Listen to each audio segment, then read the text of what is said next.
Dito sa Cyber Muscle Gym ang ating tungo, ang Bakal Gym na ang mga tambay hindi brusko.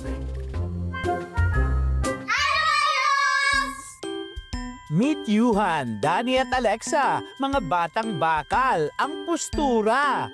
Si Alexa ang pinakabago sa kanilang tatlo.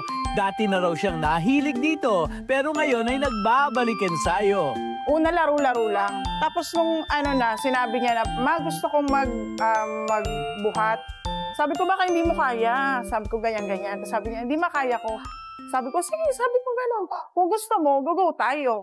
Si Danny naman ay half Pinoy at half Indian. Na-inspire daw siya kasi sa kanyang daddy na weightlifter. Kaya ngayon ang kanyang goal ay to also become a winner. Nakita namin yung potensyal ni Danny na habang nasa gym ko kami, nagbubuhat na rin siya ng mga lights, weights. Okay naman. Siya, nag-enjoy naman siya. We are a bit lucky because we have a coach like a Coach Cirilo, Cyber Muscle Gym.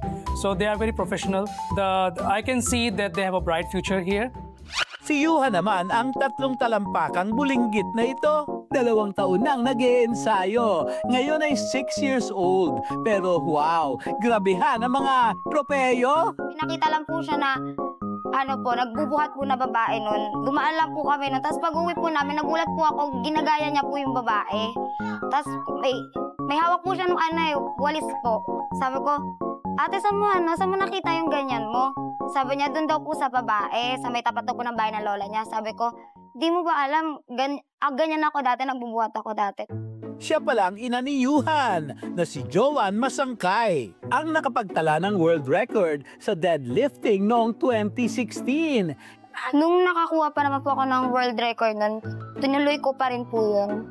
Hanggang po 2017, ayun na po, next step na po ako nun. Na po, dahil po siguro sa pag-ibig.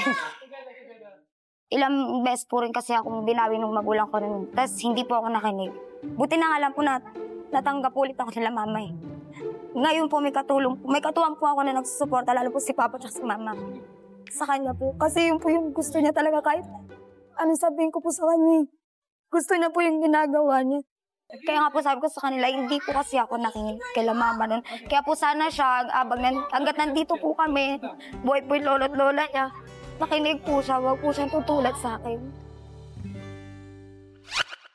Ngayon ay patuloy ang ensayo ng 3 para sa kanilang paparating na laban. Actually, pwede nang mag-start ang mga bata ng 4 years old.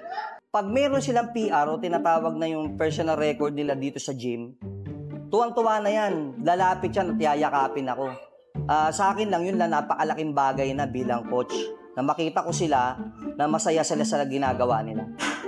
Masaya po. Tapos napaproud po sa sarili ko kasi nabuhat ko.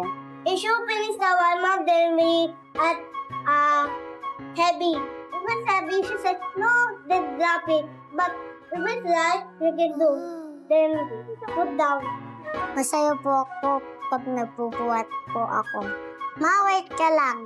Buburahin ko yung record niya. Malayo pa ang kanilang tatahakin. Di mabilang na kilo pa ang bubuhatin. Pero sa suporta at gabay ng kanilang pamilya ay siguradong tagumpay ang sa kanila ay nakatadhana.